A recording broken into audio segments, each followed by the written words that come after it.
Assalamualaikum warahmatullahi wabarakatuh. Mohon izin memperkenalkan diri. Nama saya Kurnia Fajar Ramadan.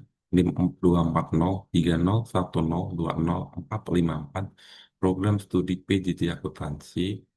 Pada kesempatan ini, mohon izin saya mempresentasikan analisis penerimaan cukai hasil tembakau terhadap penerimaan negara di bidang cukai pada Kanwil XYZ periode tahun 2020 sampai 2024 untuk menempuh ujian akhir semester mata kuliah metode penelitian akuntansi pada Universitas Sibrasia.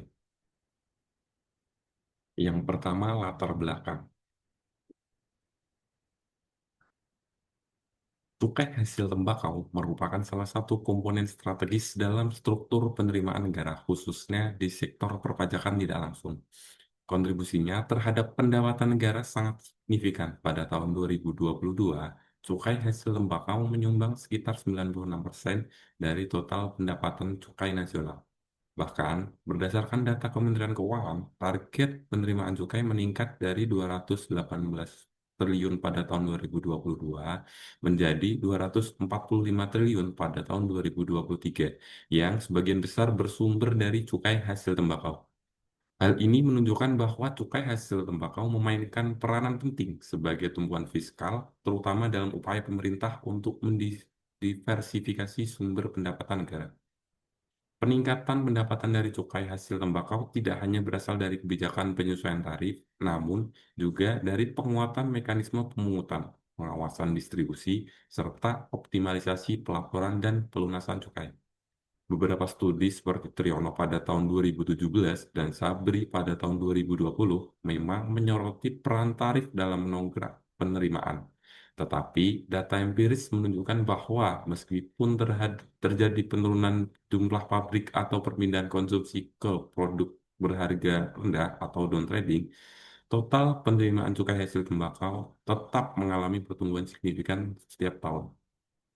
Fakta menarik lainnya ditunjukkan oleh Ginanjar pada tahun 2025 yang melakukan penelitian yang mencatat bahwa selama periode tahun 2020 sampai 2023, penerimaan cukai hasil tembakau tetap stabil dalam kisaran 82% sampai 96% dari total penerimaan cukai, meskipun terjadi perubahan pola konsumsi.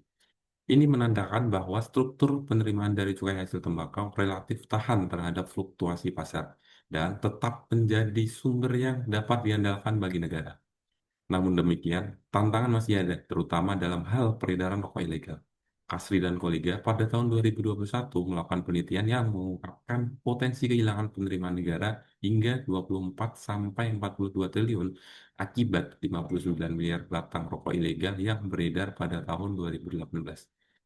Meskipun cukai hasil tembakau memberikan sumbangan fiskal yang besar, keberadaannya juga berdampak sosial dan kesehatan yang kompleks. Data menunjukkan bahwa jumlah perokok di Indonesia masih tinggi, yaitu 61 juta orang, dan menyebabkan beban ekonomi yang signifikan. Menteri Keuangan mengungkapkan bahwa kerugian akibat konsumsi rokok mencapai 17 sampai 27 triliun setiap tahun. Sementara beban BPJS berkisar 10 sampai 15 triliun.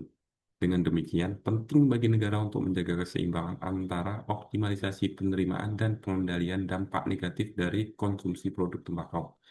Berdasarkan latar belakang tersebut, menarik untuk dikaji lebih lanjut bagaimana penerimaan cukai hasil tembakau pada tingkat regional, khususnya Kanwil Direktorat Jenderal Bea dan Cukai XYZ, memberikan kontribusi terhadap total penerimaan cukai negara selama periode 2020 sampai 2024.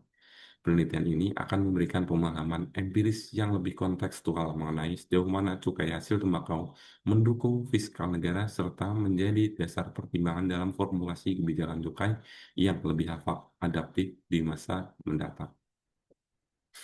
Kemudian, perumusan masalahnya adalah penelitian ini mengkaji adanya pengaruh signifikan antara penerimaan cukai hasil tembakau terhadap penerimaan negara di bidang cukai pada Kanwil XYZ. Yang kedua, penelitian ini mengkaji adanya hubungan signifikan antara penerimaan cukai hasil tembakau terhadap penerimaan negara di bidang cukai pada Kanwil XYZ. Yang ketiga, penelitian ini mengkaji adanya persamaan regresi antara penerimaan cukai hasil tembakau terhadap penerimaan negara di bidang cukai pada Kanwil XYZ. Tujuan penelitiannya yang pertama adalah untuk mengetahui hubungan signifikan antara penerimaan cukai hasil tembakau terhadap penerimaan negara di bidang cukai pada kanwil XYZ.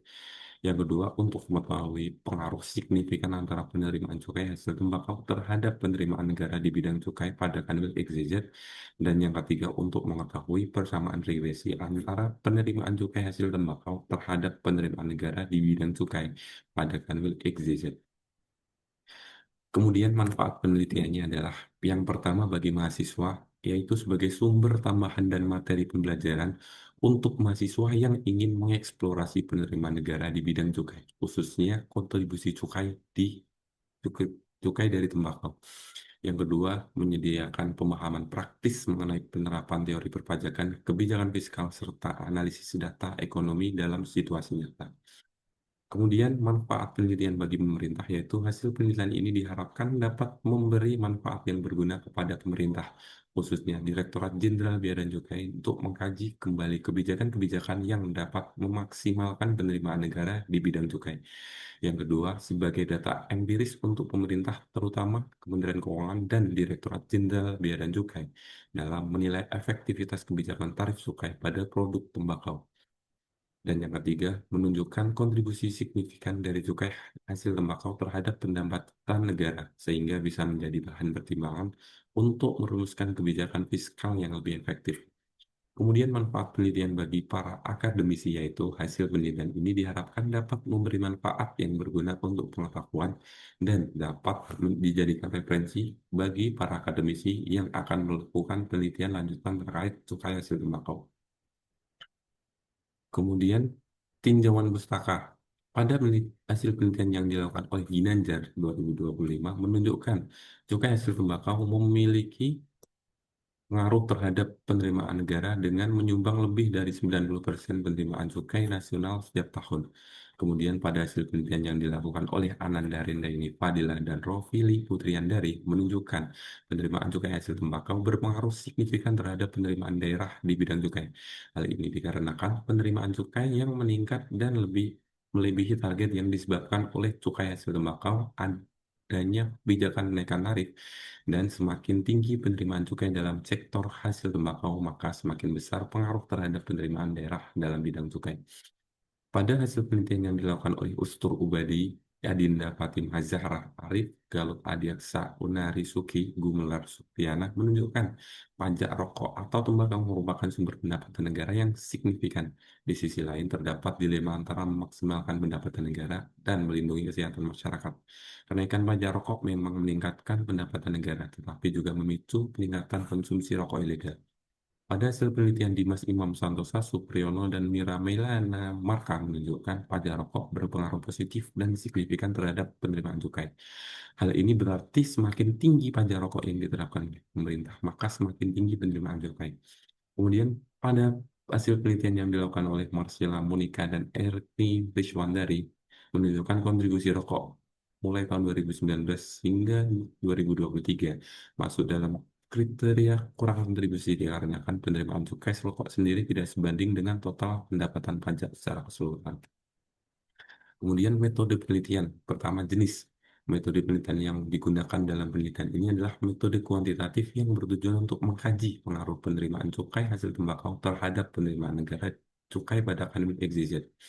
Kemudian sumber data yang digunakan yaitu data yang digunakan dalam penelitian ini bersumber dari laporan sekunder yang dikeluarkan oleh Kanwil DJBJ XYZ berupa data tahunan penerimaan cukai hasil tembakau dan total penerimaan negara dari sektor cukai selama periode 2020 hingga 2024.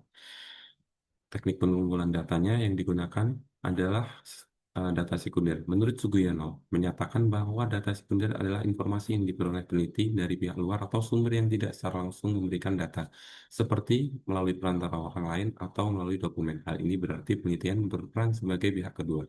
Dan analisis data yang digunakan adalah koefisien korelasi dan koefisien regresi linear berganda. Koefisien korelasi digunakan untuk mengukur kekuatan dan arah hubungan antara penerimaan cukai hasil tembakau dengan total penerimaan cukai dari tahun ke tahun. Analisis ini memberikan gambaran sejauh mana kedua variabel tersebut saling berkaitan selama periode pengamatan. Sekian presentasi kami. Apabila ada kurang dan kekurangan saya mohon maaf. Saya akhiri. Wassalamualaikum warahmatullahi wabarakatuh.